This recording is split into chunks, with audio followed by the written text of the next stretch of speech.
Por un evangelio como al principio, por un Cristo como el de las Escrituras y por un discipulado en restauración.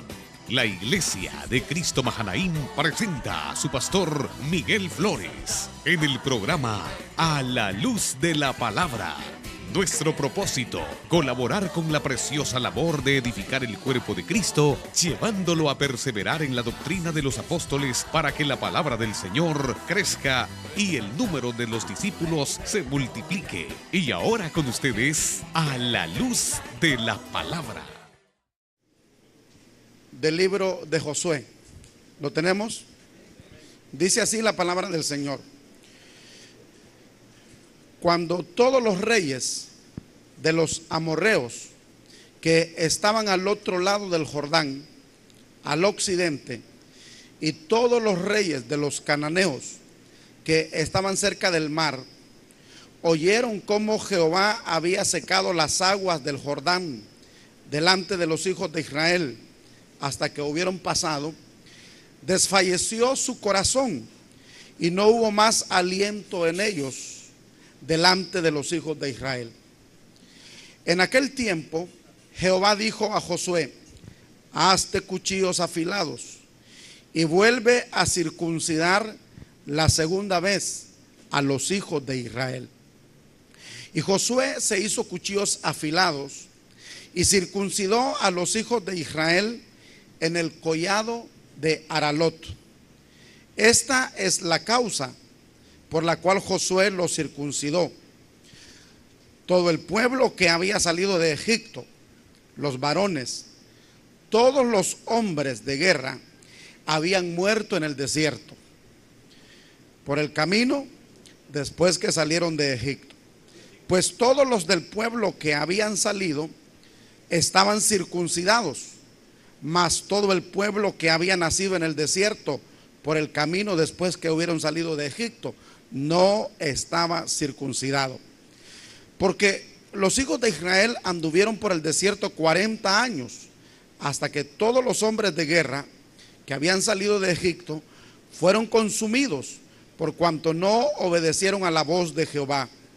Por lo cual Jehová les juró que no les dejaría ver la tierra de la cual Jehová había jurado a sus padres, que nos la daría, tierra que fluye leche y miel.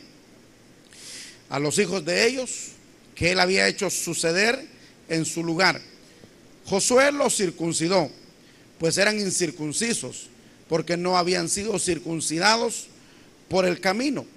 Y cuando acabaron de circuncidar a toda la gente, se quedaron en el mismo lugar en el campamento hasta que sanaron. Y Jehová dijo a Josué: hoy he quitado de vosotros el oprobio de Egipto, por lo cual el nombre de aquel lugar fue llamado Gilgal hasta hoy. Y los hijos de Israel acamparon en Gilgal y celebraron la Pascua a los 14 días del mes por la tarde en los llanos de Jericó. Al otro día de la Pascua comieron del fruto de la tierra, los panes sin levadura, y en el mismo día espigas nuevas tostadas. Y el maná cesó al día siguiente, desde que comenzaron a comer del fruto de la tierra, y los hijos de Israel nunca más tuvieron maná, sino que comieron de los frutos de la tierra de Canaán aquel año. Verso 13. Estando Josué cerca de Jericó, alzó sus ojos y vio un varón que estaba delante de él, el cual tenía una espada desenvainada en su mano, y Josué, yendo hacia él, le dijo: ¿eres de los nuestros o de nuestros enemigos? Él respondió: no, mas como príncipe del ejército de Jehová he venido ahora. Entonces Josué, postrándose sobre su rostro en tierra, le adoró y le dijo: ¿qué dice mi señor a su siervo?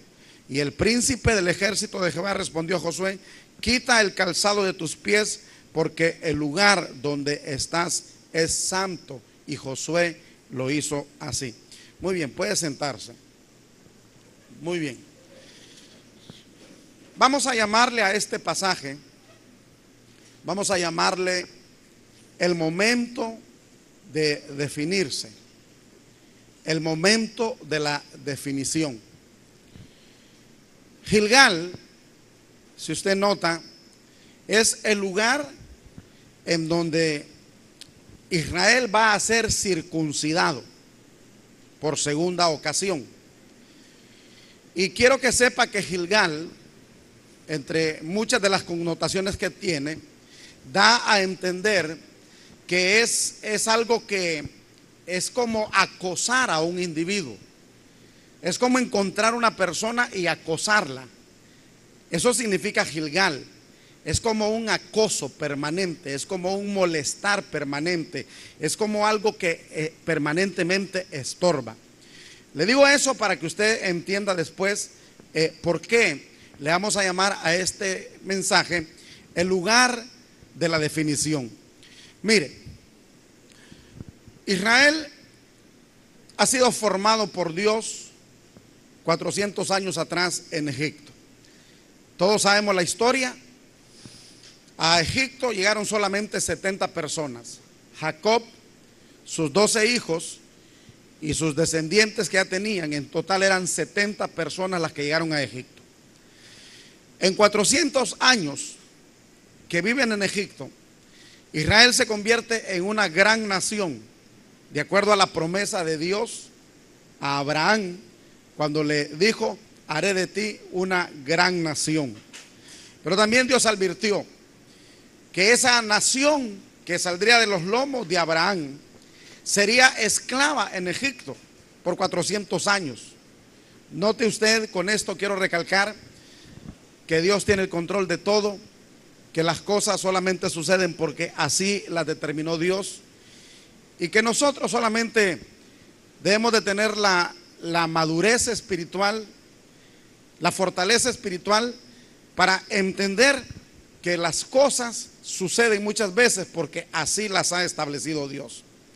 Entonces ahí está Israel en Egipto, una gran nación, más de 3 millones de personas adultas han llegado a constituirse ahí, y Dios las saca con mano poderosa de Egipto y las lleva por el desierto por 40 años. La razón por la que las lleva 40 años por el desierto tampoco es casualidad, tampoco es ocurrencia de Dios. Simple y sencillamente esos 40 años van a servir para quitar la mentalidad esclava que aquellos hombres llevaban, porque han sido 400 años, han estado en Egipto cultivando una mentalidad egipcia, luego cultivando una mentalidad de esclava, de esclavos, hermano. Entonces Dios va a utilizar el desierto para cambiar esa mentalidad. Ahora, note, Dios hace lo siguiente para cambiar. Dios o cambia a la persona, no sé si me va a entender, o cambia a la persona. No sé si me entendió. O sea que Dios o me cambia a mí, o me cambia a mí. O Dios lo cambia a usted, o lo cambia a usted. No sé si me doy a entender. Muy bien. Entonces Dios va a ocupar el desierto para cambiarlos a ellos. ¿Por qué? No hubo cambio mental en ellos. No hubo cambio de identidad. No hubo cambio mental. Ellos siguieron siendo esclavos. Ellos están libres.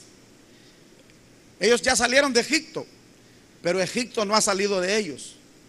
Ellos ya no son esclavos, pero mentalmente lo son.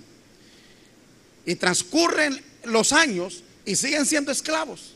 Y siguen anhelando Egipto y siguen deseando Egipto. Entonces no le queda más remedio a Dios que cambiarlos a ellos. Entonces los mata a todos en el desierto.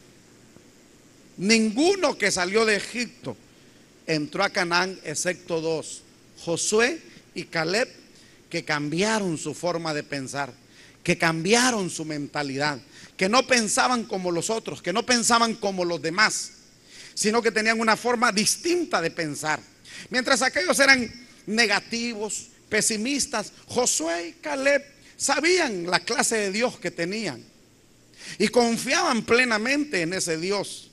Y no les importaba haber visto gigantes allá en la tierra que fueron a espiar, sino que ellos estaban acostumbrados a mirar a su Dios. Y cuando comparaban a los gigantes con Dios, Dios era más grande que los gigantes. Pero los otros, con mentalidad de esclavos, estaban más acostumbrados a ver los gigantes que a Dios. Entonces cuando miraban a los gigantes sin ver a Dios, los miraban, entonces tenían que compararlos con ellos, y entonces los miraban más grandes. Si tú comparas tus gigantes contigo, los gigantes son más grandes.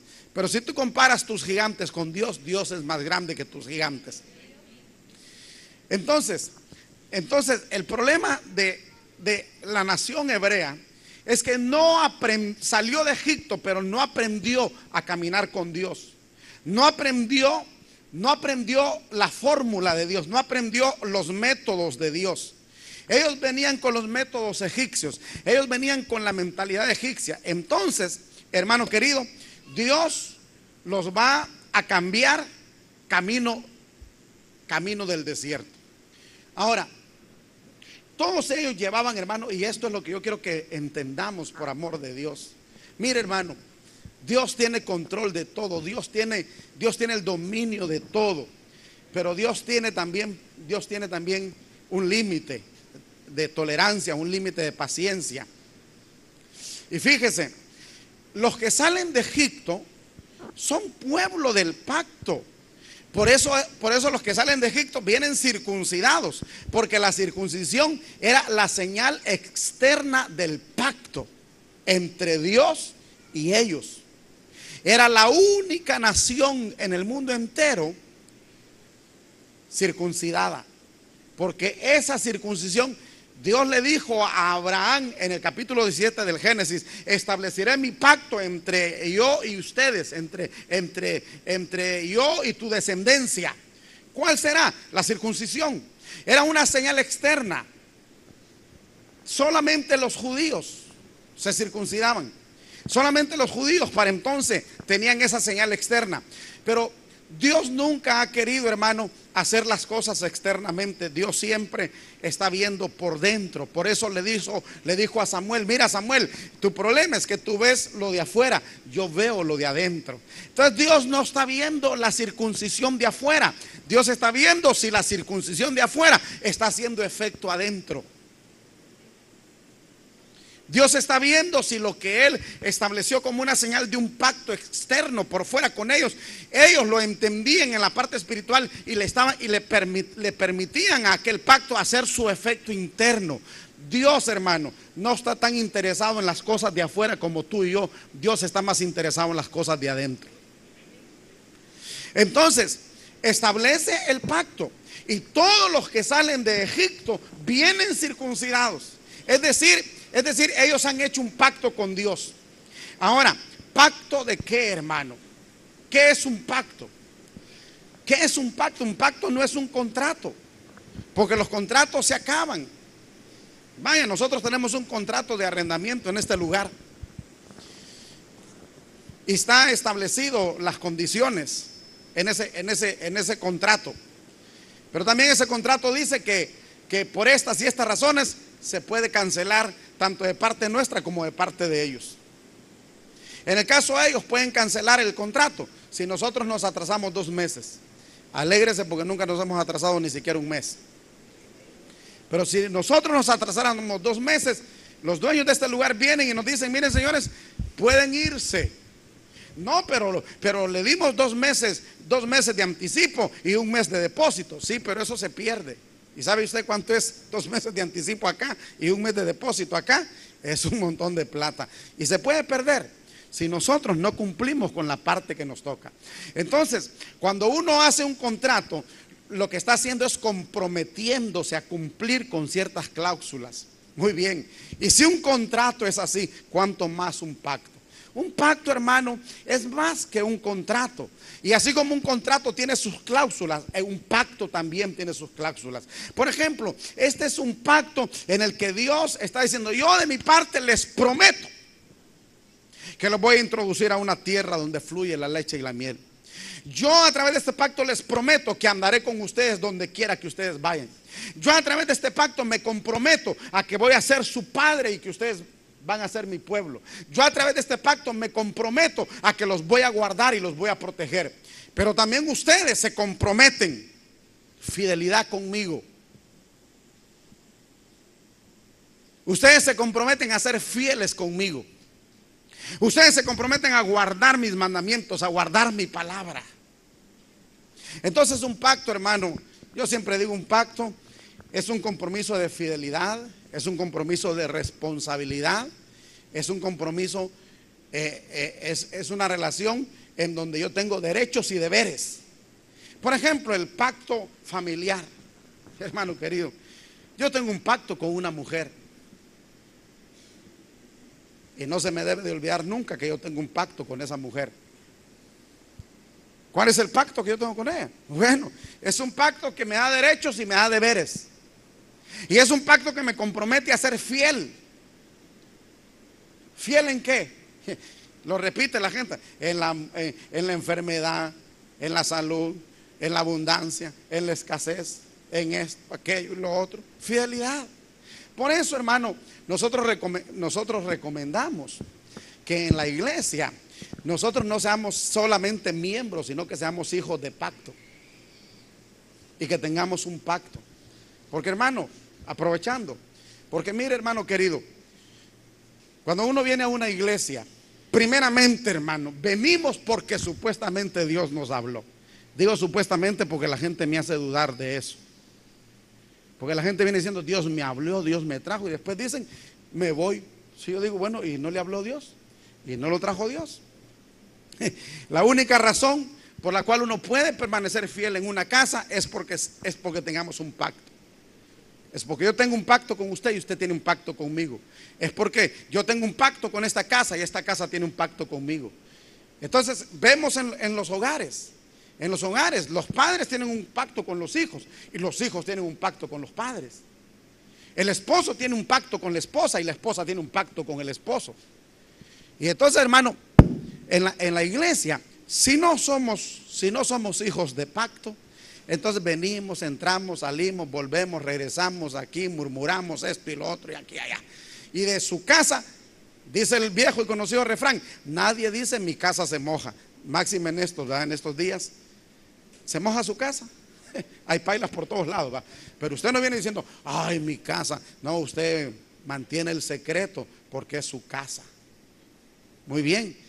Cuando somos hijos de pacto en casa, entonces, hermano, cuidamos la casa, velamos por la casa, no abandonamos la casa. Por eso yo le digo, mire, si usted viene de otra iglesia y en esa iglesia no había presencia de Dios, no le enseñaron la palabra, no lo condujeron como se le conduce acá, no se le enseña como se le conduce acá.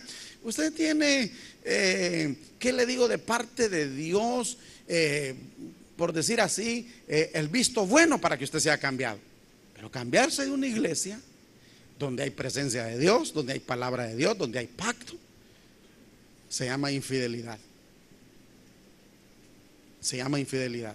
Por eso yo le digo, si usted vino de otro lado, bienvenido, hermano. Pero ahora fírmese y no se mueva hasta que Cristo venga.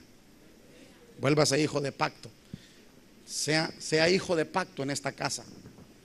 Amén. Muy bien, muy bien. Tener pacto no significa que todo va a ser color de miel o color de rosa. No, porque muchas veces, hermano, el pacto matrimonial no camina bien, pero cuando hay problemas, ahí estamos. Muchas veces me enojo con mi esposa, pero normalmente ahí estoy protegiéndola, cubriéndola. A veces me enojo con mi hijo, pero ahí estoy cubriendo, protegiéndolo. Pues en la iglesia de repente, ay, que el pastor ni me visita. Ah, pero cuando me ocupe ahí voy a estar, no se preocupe. Que eso sí lo tengo bien establecido acá, que cuando me ocupe ahí voy a estar. No, pero yo lo ocupé el otro día. Ay, pues no tanto, porque mira, ahí está. Pero va a haber un momento que realmente, hermano, lo va a ocupar y ahí va a estar su padre espiritual. Y ahí va a estar su casa apoyándolo. Ahí va a estar su casa respondiendo por usted. Muy bien, entonces ese es el pacto que viene desde Egipto en los hebreos. Y Dios va en el camino cumpliendo su parte. El problema de estos es que ellos se circuncidaron solo por fuera, pero nunca por dentro. ¿Qué significaba la circuncisión? Número uno, pacto, compromiso, responsabilidad, deberes. derechos también. Pero número dos, Dios les estaba enseñando internamente a que ellos tenían que cortar con la carne. Esa es la circuncisión, es un cortar la carne. Todos saben lo que es la circuncisión, ¿verdad? Hombres y mujeres saben lo que es la circuncisión. Es cortar la carne, es cortar el prepucio del órgano del hombre. Yo iba a decir del órgano masculino del hombre, del órgano sexual del hombre. Es cortar el prepucio, es cortar la carne. Pero ¿para qué quiere Dios cortar un pedazo de pellejo feo y maloliente? Solamente para darles una lección interna de que es un cortar con la carne, es un no depender de la carne, sino un depender de Dios. El cortar con la carne, lo que Dios está diciendo es: no dependan de sus habilidades, no dependan de sus fuerzas, no dependan de su carne, dependan de mí. Y los va a llevar en el desierto haciéndolos depender de Él.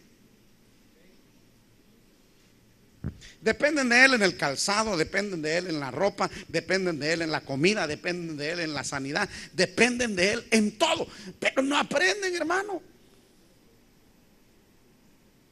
No tienen que sembrar la tierra, Dios les manda la comida. No tienen que cuidar ganado, Dios les manda la comida. No tienen que hacer zapatos, Dios hace que sus zapatos les duren como nuevos por 40 años. No tienen que hacer ropa porque la ropa les crece. Dios les está enseñando a depender de ellos. Y cuando Dios hizo un pacto con ellos, es un pacto de dependencia total de Él. Dios no quiere que su gente dependa de otras cosas, porque por eso es que Él es celoso.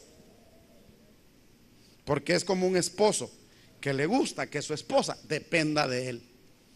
Hoy se ha perdido eso, hermano. Las mujeres son independientes, libres, soberanas y todo lo demás. Hoy estaba diciendo un periodista, antes yo me levantaba, dice, para darle el asiento a una mujer, pero como hoy ellas son iguales que los varones, ya no me levanto, dijo.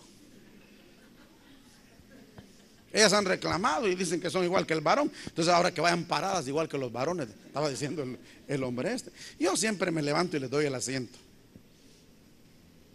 Creo que la mujer, creo que el príncipe, la potestad de este siglo ha tergiversado los valores y todo, y ha cambiado la mentalidad de la gente. Y por eso Pablo dice: no os amoldéis a este mundo. No, ¿cómo es que habla de la mente? No os conforméis a este siglo. Antes bien, habla de renovar la mente. Habla de, hermanos, habla de no piensen ustedes como piensa el mundo.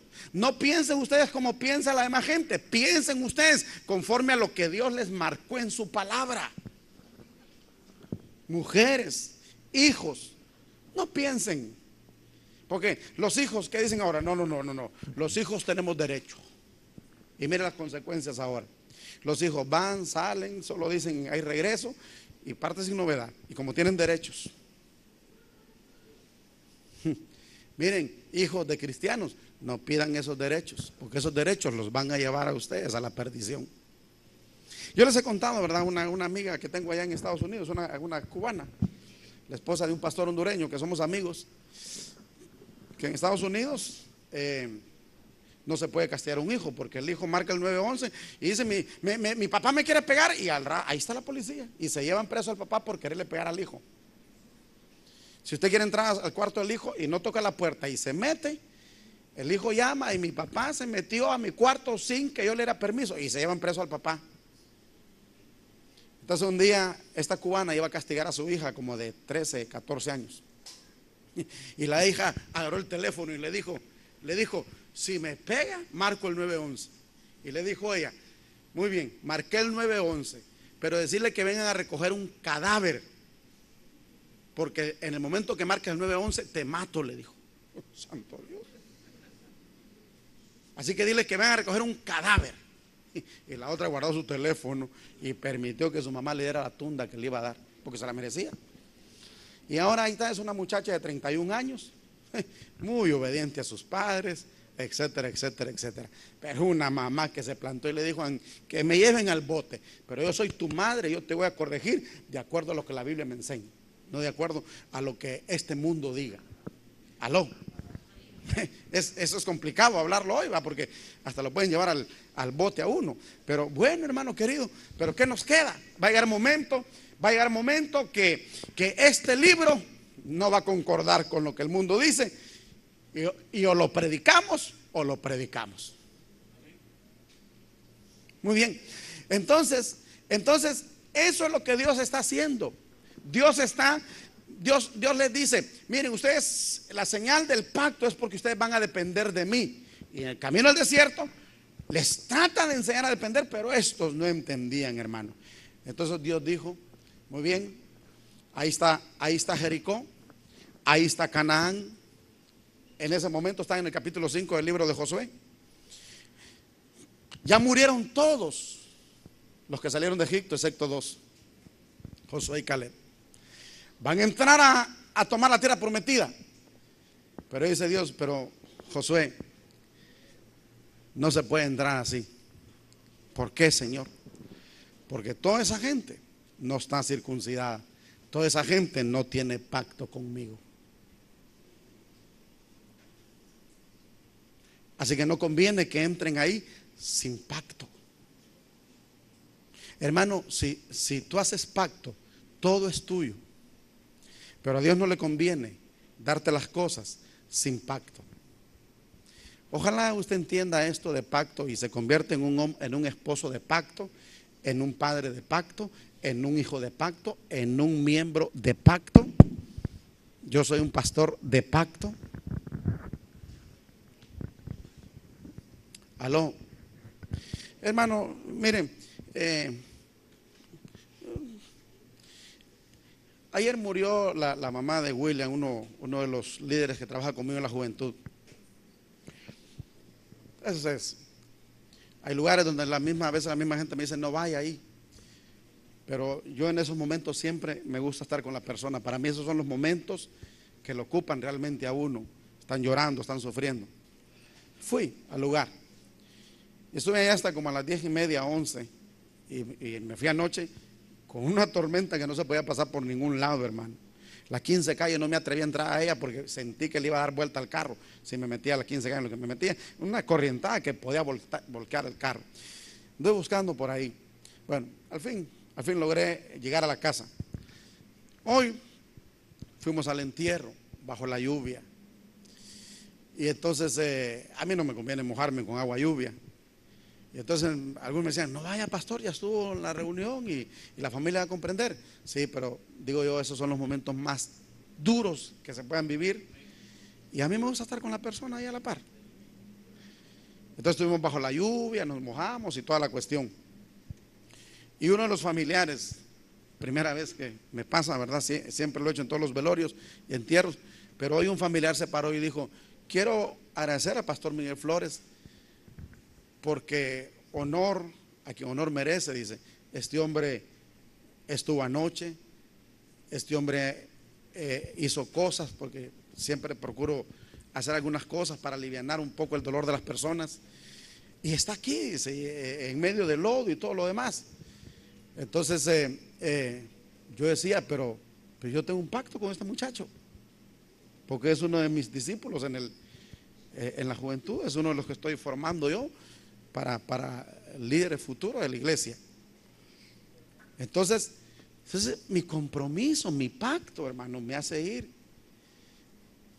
Y créanme que tengo pacto con las ovejas también, pero no puedo andar de casa en casa. Pero cuando usted me necesite, ahí me va a tener, hermano. Eso yo se lo aseguro. No me exija tanto, porque yo no podría atender a toda la iglesia. Pero cuando usted me ocupe, ahí me va a tener, porque soy un pastor de pacto. Para mí usted es hijo de esta casa, para mí usted es miembro de esta casa. Y así como usted tiene deberes en esta casa, también esta casa le da derechos que usted debe de gozar. Muy bien, avanzamos. Entonces, hermano, dice Dios: no pueden entrar porque no son todavía de pacto. No puedo darles todo eso sin que ellos sean de pacto. Entonces, hermano, van a circuncidarlos a todos. Imagínense, hermano, saber cuántos millones de personas eran ya para entonces. De Egipto salieron 3 millones. Se dice que salieron 3.600.000, pero han pasado 40 años. ¿Cuántos serán, hermano? Y entonces le dice Josué: hazte cuchillos. Y Josué se hace cuchillos para circuncidar a la gente. Muy bien. Todo el mundo, hermano, se enfoca, cuando predica, se enfoca en la gran victoria que hubo sobre Jericó en el capítulo 6. Y cómo cayó Jericó, y cómo fue tomada Jericó, y etcétera, etcétera, y la gran victoria. Pero muy pocos se dan cuenta, hermano, que aquella victoria del capítulo 6 tuvo su origen en un acontecimiento del capítulo 5. Como he dicho en otras ocasiones, a todo el mundo le gusta el Salmo 150. Alabadle a son de bocinas, alabadle a son de trompetas, alabadle con cuerdas, alabadle con flautas. Todo lo que respira, alaba a Jehová. Esa que explosión. Pero se olvidan que para llegar al Salmo 150 hay 149 salmos atrás que hablan de experiencias de dolor, que hablan de experiencias de tristeza, que hablan de experiencias de amargura, y que comienza en el número 1, donde dice: bienaventurado el varón que no anduvo en consejo de malos, ni en silla de escarnecedores se ha sentado, sino que en la ley de Jehová está su delicia, y en su ley medita de día y de noche. Será como el árbol plantado junto a corrientes de aguas vivas, que da su fruto a su tiempo, y su hoja no cae, y todo lo que hace prosperará. Así comienzan los salmos. Comienza con un hombre que ha hecho pacto con Dios, y continúa con un hombre que pasa un desierto por 148 salmos para llegar a la explosión final de alábenle todo lo que respira. Muy bien, la victoria hermosa del capítulo 6 es linda, pero su origen está en el capítulo 5. Eso está como cuando Josué ganaba allá a los amalecitas, pero la victoria no estaba allá, sino que estaba en un Moisés que levantaba las manos. Nadie se fijaba, porque así es la gente. La gente se fija en lo resonante, en lo rimbombante, pero en lo que se hace en secreto. Me decía un pastor hace poco, hablando de un problema familiar, y me decía: pastor, esta familia está en problemas porque la persona que intercedía por esta familia ha dejado de interceder por ellos. Entonces todo el mundo ve las victorias, pero nadie ve que esas victorias están fundamentadas en una persona que intercede. Entonces todo el mundo ve la victoria sobre Jericó, pero nadie presta los ojos a lo que pasó en el capítulo 5.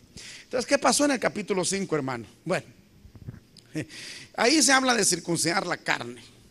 Ahí se habla de celebrar una Pascua, que es la comunión con Dios a través del Cordero. En otras palabras, es una fiesta de fe, porque hay que recordar, hermano, que Habacuc dice que mas el justo por la fe vivirá. Y eso de celebrar Pascua, de matar cordero y comer cordero, era un acto literal, pero que era un acto, hermano, que espiritualmente apuntaba al sacrificio de Cristo. Apuntaba a que por la fe nosotros hacemos esto. Por la fe matamos cordero, por la fe celebramos Pascua. ¿Por qué? Porque un día celebraremos la verdadera Pascua. Entonces, el capítulo 5 trata de eso, de circuncidar la carne, de cortar con la carne.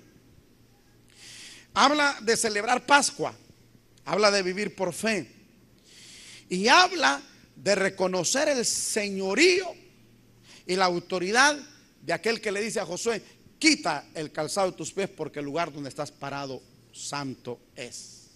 Muy bien, desarrollemos ahora todo esto que estamos hablando. Capítulo 5, verso 1.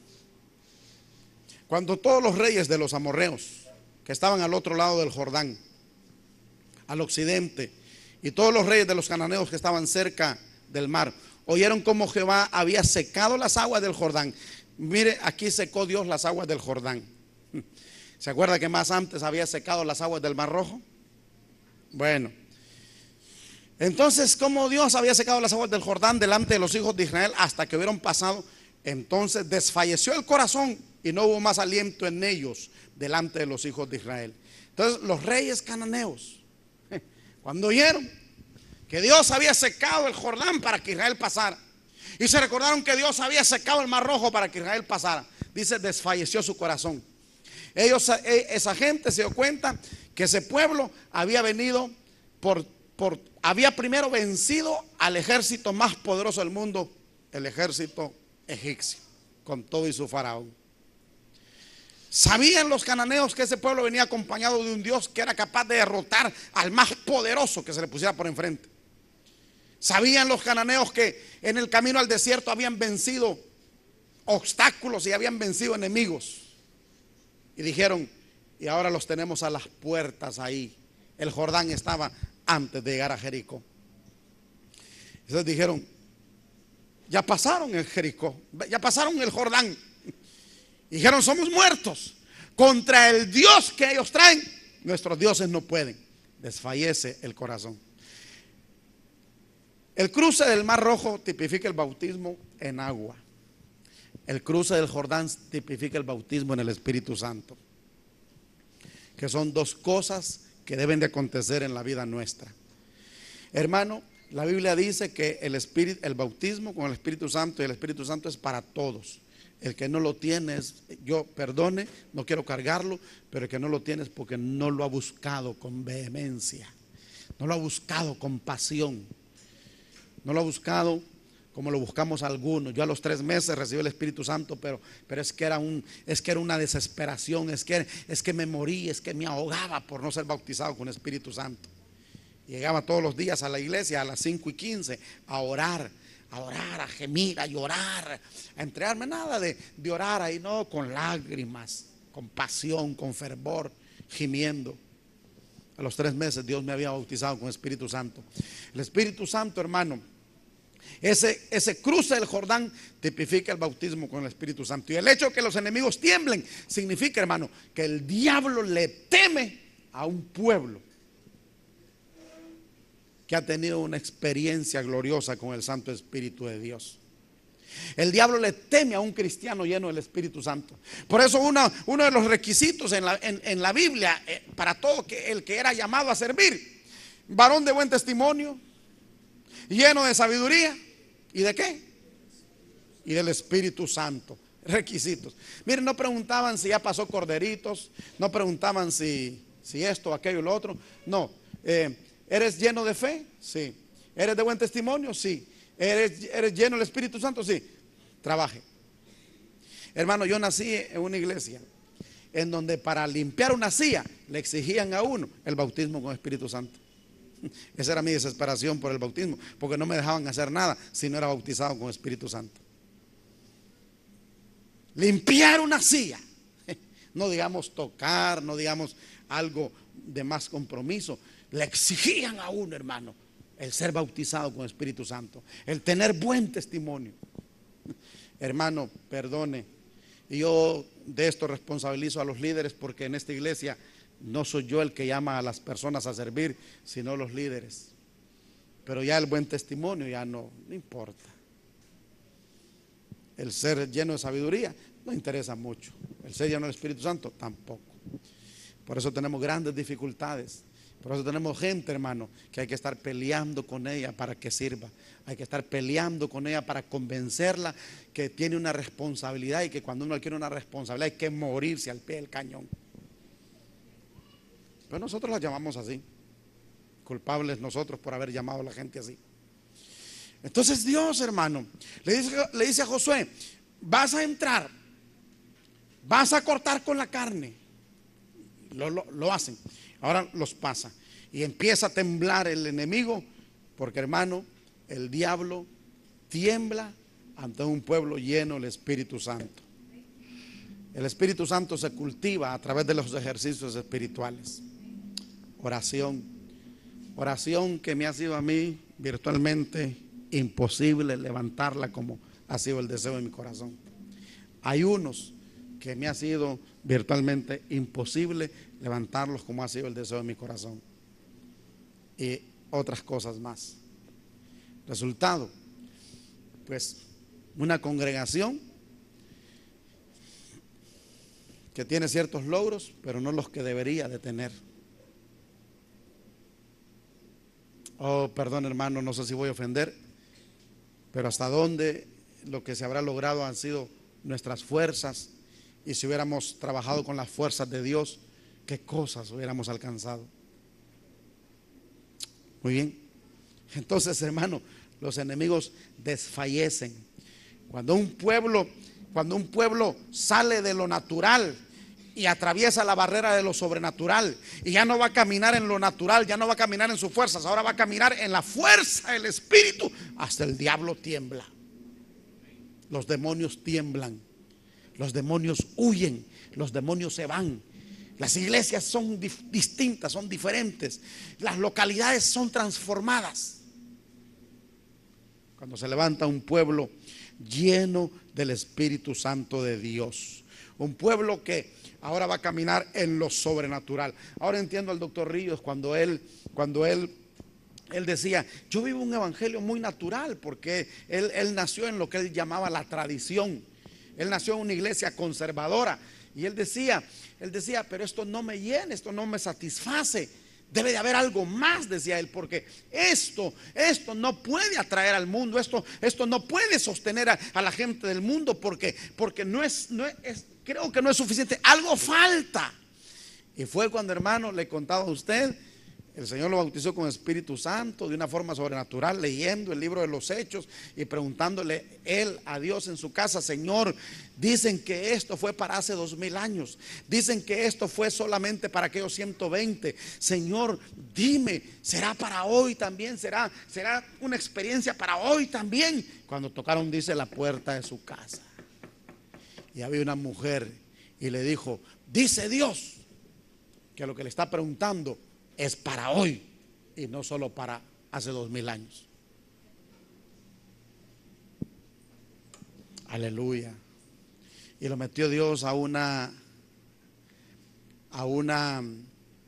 ¿cómo llamarle? A una esfera sobrenatural que necesitamos entrar nosotros, hermano. Yo necesito entrar.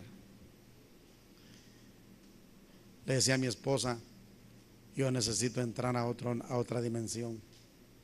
Necesito hacer algo, le decía yo. Le voy a abrir mi corazón. Le decía a ella que necesito retirarme a buscar de Dios. Y me van a disculpar, pero le decía yo a ella: solo, sin nadie, ni siquiera tú ni mi hijo, solamente Dios y yo. Necesito buscarlo de esta manera, le decía. Entonces ya estoy planeando dónde ir, dónde estar, y estar totalmente a solas con Dios. Necesito que Dios me hable, necesito salir de lo natural y entrar a una esfera de lo sobrenatural. Necesito dejar de luchar en mis fuerzas para luchar con las fuerzas de Dios. Y muchos de ustedes también lo ocupan, hermanos. Muchos de ustedes lo necesitan también. Yo de urgencia lo necesito, pero muchos de ustedes también. Entonces, en el verso 2 dice: en aquel tiempo Jehová dijo a Josué: hazte cuchillos. Bueno, esos cuchillos son para circuncidar el alma. Hermano, mire, dicen por ahí que no hay buen diablo sin buena carne. Amén. No hay buen diablo sin buena carne. Entonces el diablo se aprovecha y todo, porque somos más carnales que espirituales. Porque necesitamos circuncidar, cortar con la carne, depender de Dios. Como no lo hacemos, entonces Dios ordena a Josué, figura del Espíritu Santo: prepárate cuchillos. Oye, hermano, y quiero decirle que hoy estaba yo viendo esto y decía yo: hoy, santo Dios, ay, los cuchillos del Espíritu, hermano. Cuando el Espíritu Santo dice: te circuncido, muchacho. Hermana, cuando el Espíritu dice: te circuncido a ti también. Pero yo soy mujer, te circuncida también. Porque es una circuncisión interna. Y entonces el Espíritu Santo prepara sus cuchillos. Y hay de todas formas, de todo tamaño, color. Unos más filudos y otros más amellados, que los usa Dios para cortar el tajo de uno, hermano. y hacerlo entender que no puede uno aquí trabajar con la fuerza humana, sino solamente con lo sobrenatural de Dios. Que cuesta entender eso. Pero el Espíritu Santo lo va a hacer, porque no hay Canaán si no hay circuncisión. Entonces, hermanos, los cuchillos pueden ser personas, pueden ser vecinos, pueden ser familiares, pueden ser circunstancias, pueden ser acontecimientos, pueden ser sucesos. Son cuchillos que Dios va a usar para cortar el tajo de la carne. Cuchillos que Dios va a usar para enseñarnos a depender de Él. Cuchillos que Dios va a usar, hermano, para dejarnos el alma totalmente liberada. Porque de eso se trata, de liberar el alma. Pero tengo que ir un poquito rápido por causa del tiempo. La circuncisión fue colectiva, pero no deja de ser verdad que Dios, más que una experiencia colectiva, quiere que sea una experiencia personal. Dios quiere que sea tu experiencia, mi experiencia. Ojalá todos seamos circuncidados. Ojalá nos circuncida a todos Dios. Pero yo debo asegurarme que yo soy circuncidado. Usted debe asegurarse que usted es circuncidado, porque la circuncisión le garantiza muchas cosas. Es un pacto en donde Dios, el que más se compromete es Dios. Lee Génesis 17 para que te des cuenta que el que más se compromete es Dios. Si Abraham solo estaba oyendo y Dios diciendo: voy a hacer esto, voy a hacer aquello, voy a hacer lo otro, voy a hacer aquí, voy a hacer allá. El que más habló fue Dios en ese pacto. El que más se comprometió fue Dios. Muy bien. Entonces, hermano, pero debemos de asegurarnos que Dios, hermano, que Dios está circuncidando nuestra alma, quitando la carne. Si me ayudan con el niño, le voy a agradecer. Que Dios está, hermano, realmente preparándonos para que entremos a la esfera de lo sobrenatural, en donde vamos a depender únicamente de Dios y no de nuestras capacidades ni de nuestras habilidades. Y esto va en todo, hermano. Esto va en el trabajo, esto va en el negocio, esto va en la familia.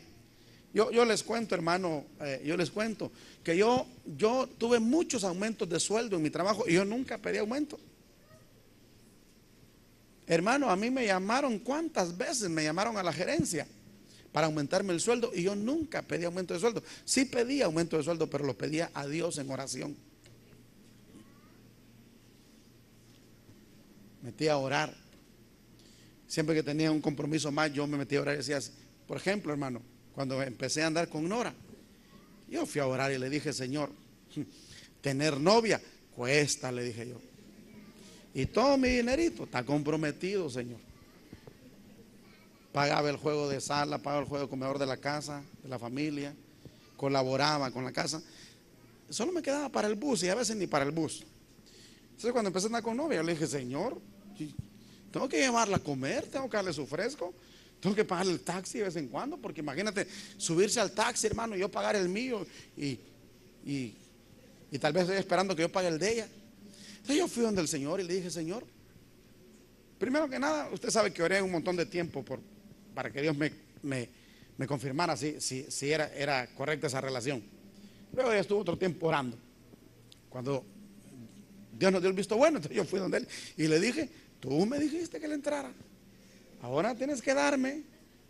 ¿Le gusta el pollo Popeye?, le dije. Nosotros íbamos a Pollo Popeye cuando era una glorietía, valía 2 pesos el pollo, 2.50 valía el pollo, imagínate. Pero créeme, hermano, que yo no tenía 2.50, ganaba 28 pesos a la semana, imagínate. Y con eso pagaba un montón de cosas. Y yo le oré al Señor, le dije: Señor, yo necesito llevarla a comer, necesito pagarle su bus, necesito pagarle su taxi, a lo menos cuando ande conmigo.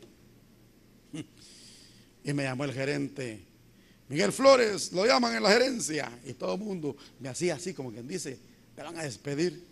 Y llegaba y me sentaba: sí, don fulano, ¿para qué soy bueno? Pues mira, que fíjate que que he visto tu proceder, he visto cómo trabajas, he visto que haces de todo, que nunca protestas, no dices, no, eso no me toca, porque a mí me mandaban a hacer depósitos al banco, ahí iba yo a hacer depósitos. Me decían, ve a dejar mercadería, ahí iba yo con los camiones. Me decían, ve a dejarme estas cosas a la casa, ahí iba yo como conserje. Me decían, no vino el bodeguero, métete a la bodega, y me metí a la bodega. A mí me habían contratado para hacer facturas y yo tenía que llegar bien cambiadito para atender clientes, pero terminaba todo mugroso en la bodega, hermano, lleno de polvo. Entonces me decía, tú no protestas, tú lo que se te manda a hacer. Y le decía yo, bueno, yo soy cristiano y la Biblia me dice que obedezca a mi patrón. Muy bien, me dijo, por eso, de ahora en adelante vas a ganar tanto. Y me subí el sueldo, me subí el sueldo, me subí el sueldo, me subí el sueldo.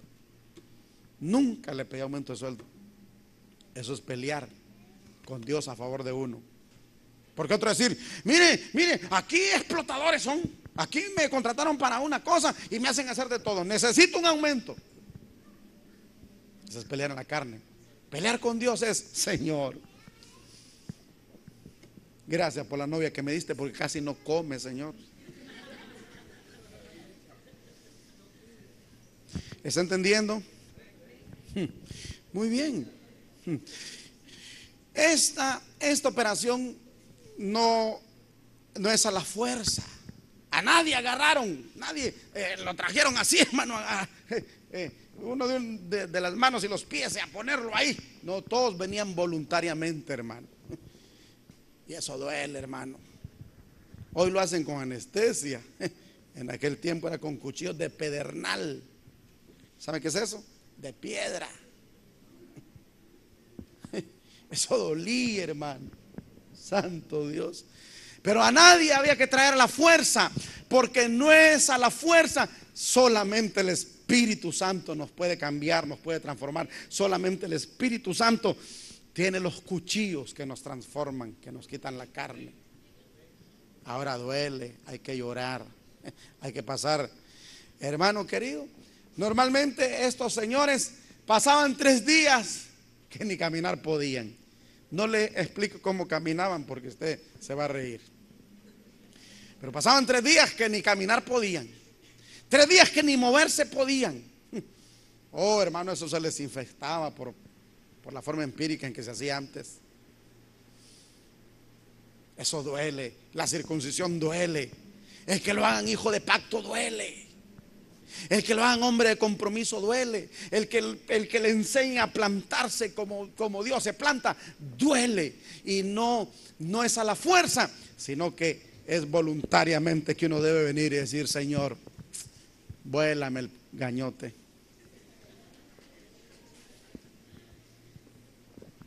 Córtame la carne, Señor. Amén. ¿Cuántos se quieren dar al Espíritu Santo para que Dios los cambie? Esta iglesia necesita un cambio. Esta iglesia necesita un cambio. Y ojalá que Dios lo esté haciendo. Entonces debemos luego dice el verso 8, hermano, dice, y cuando acabaron de circuncidar a toda la gente, se quedaron en el mismo lugar, en el campamento, hasta que sanaron. Hermano, mire, ¿alguna vez usted se ha sentido que le han hecho sentir dolor aquí en la iglesia? Levanten la mano los que alguna vez les han hecho sentir dolor aquí en la iglesia. Yo la levanto porque de vez en cuando me siento adolorido. Muy bien. Lo más seguro es que lo están circuncidando. Lo más seguro. Pero un consejo: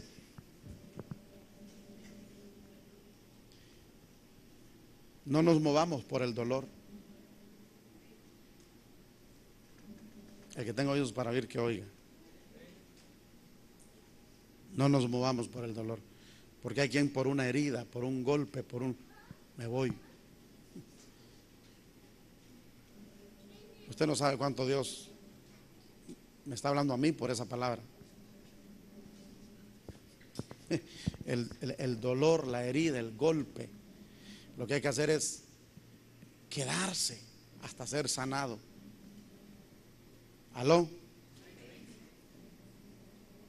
Es pasar los dolores ahí a la par de los que quizás le metieron el cuchillo.